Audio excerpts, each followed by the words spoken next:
This is 6 Minute English from bbclearningenglish.com. Hello, I'm Rob, and this is 6 Minute English, and I'm joined this week by Finn. Hi, Finn. Hi, Rob.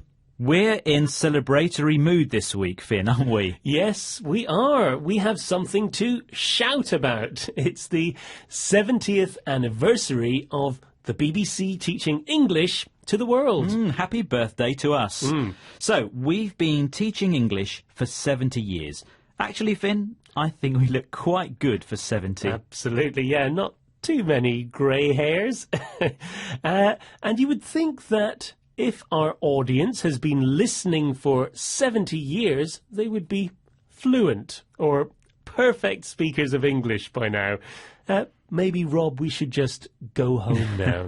No, stay where you are, because of course you know, Finn, that our audience is always changing. New people are finding us and wanting to learn English. And we'll be finding out why they do very soon. But let's see what you've learned over the years and see if you can answer this question. According to the Oxford English Dictionary, what is the most commonly used English word? Is it A, I, B, and, or C, the? Rob, I think it has to be C, the. The. I'll let you know the answer at the end of the programme. Let's talk more now about 70 years of teaching English. The BBC's English Teaching Department first started transmitting radio programmes in 1943. The world was a very different place then. Yes, World War II was taking place and many parts of Europe were occupied by German forces. It was felt that by teaching other nationalities English, they could understand radio news bulletins on the BBC Empire Service. That was the old name for the BBC World Service. So for many listeners, there was a practical need to learn English. And after the war, there was also a big demand for learning English, and the BBC tried to do this in light and entertaining dialogues in simple, though not basic, English. That's conversations that sounded natural and interesting to listen to. Yeah, a bit like our programmes today.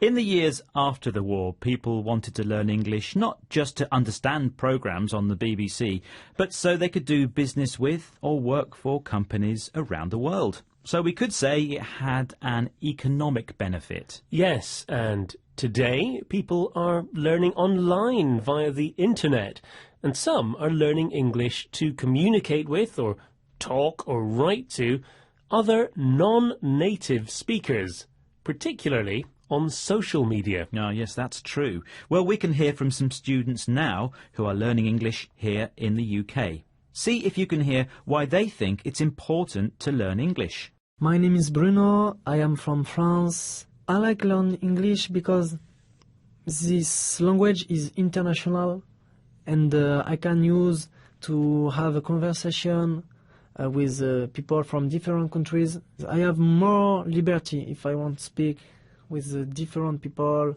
My name is Juan Reynoso. I come from Peru. Well, I want to learn English because I think this is the language that the world speaks.